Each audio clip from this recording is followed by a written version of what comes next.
how I found out my ex was cheating on me. 30% of all relationships, dating or married, experience some form of cheating. In love with someone else. Did some things I shouldn't have done. I wondered why I was hurt when I'm the one that decided to cheat. Okay, so you got cheated on. Let me be completely honest and level with you. You probably know this already, but there is no way around the pain. But there is an after to this story. This tunnel that you didn't ask to be in, there might be a light at the end of it. Whether or not you reach the end depends on how you answer the question I'm about to ask you. It's one that my patients have asked me time and time again. And you may even be asking yourself this question at this very moment. Do I forgive them? I know it's almost offensive to ask, but it doesn't mean you won't have to answer it eventually. Forgiveness isn't a conversation. It's not a reunion. It's not even about the other person. It's internal, personal, and silent. Sometimes forgiveness happens alone on the bathroom floor at 2 a.m. because carrying the pain is starting to change you. You're not eating, you're not sleeping, you flinch every time your phone buzzes. You feel like you're becoming someone you don't even recognize. I once worked with a woman who walked into therapy and said, "I don't want him back. I just want my life back." Her partner had cheated, lied, manipulated, and even after the truth came out, he was still minimizing it, calling it a mistake, acting like she was overreacting. But she didn't come to me for closure. She came to reclaim herself. She wasn't looking to talk it out. She wasn't waiting for him to change, but she made one crucial mistake. She said, "I don't need to forgive him," she told me. "I blocked him the same day. I didn't need him to be sorry. I just couldn't keep holding it anymore." But here's what most people don't understand. You don't need an apology to forgive someone. You don't need them to change. You don't even need them in your life. Forgiveness is not about making things okay between you two. It's about making things okay within you. And sometimes it's not an act of kindness, it's an act of survival. A paper published in the Journal of Family Therapy explains this perfectly. The researchers describe forgiveness not as a soft, passive act, but as a deliberate emotional shift. When people forgive, not to reconcile, but to stop carrying the betrayal, it actually leads to higher self-esteem, less depression, and more emotional clarity. In fact, they call it a release of psychic weight, a way to stop obsessively replaying the betrayal and to start remembering who you were before it. But let's be honest, some people don't forgive because they're told to. They forgive because they're just tired. That's the danger when you confuse forgiveness with reconciliation. Because the truth is, forgiveness isn't the beginning of fixing a relationship. It's the beginning of your healing. You can forgive someone in silence. You can forgive and block them.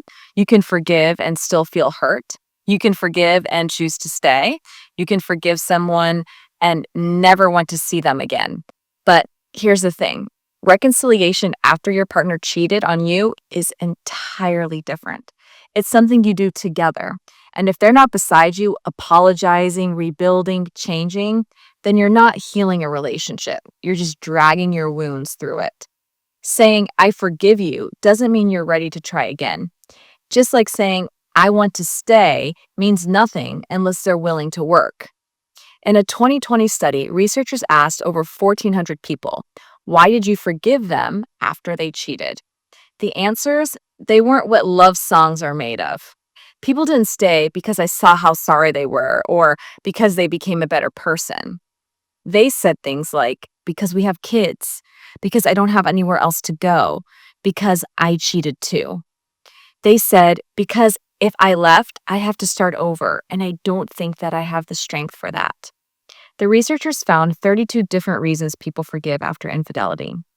But these 4 stood out the most. The first, you forgive because you share a life, a home, and a child. Second, you forgive because you've made your own mistakes. Third, you forgive because they swear it won't happen again. And lastly, you forgive because you depend on them financially, emotionally, and socially. And that's not a weakness, it's reality. Especially if you're a woman, especially if you're older, especially if you're the kind of person who just wants peace more than you want payback. Because researchers found people who are more agreeable, the ones who avoid conflict, who'd rather hurt themselves than hurt someone else, they're the most likely to stay, even when it's tearing them apart inside. And maybe that's you. Maybe you forgave because leaving would mean losing everything: the house, the routine, the family dinners, the illusion that things were mostly okay. And maybe deep down, you believed they meant it when they said, "It'll never happen again." But here's what you need to hear: forgiveness doesn't mean you owe them another chance. Forgiveness is a release, a reclaiming, a severing of the emotional leash they had around your pain. Reconciliation? That's a contract, one you don't have to sign just because you let go of the rage. So if you're still wondering, could I forgive them if everything came crashing down? The answer is, you don't have to decide that right now. Forgiveness isn't the price of admission to reconciliation.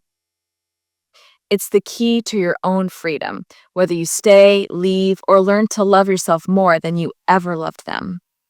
And if this spoke to you and you're going through something similar, you don't have to figure it out alone. You can book a session with me or one of the therapists on our team using the link in the description.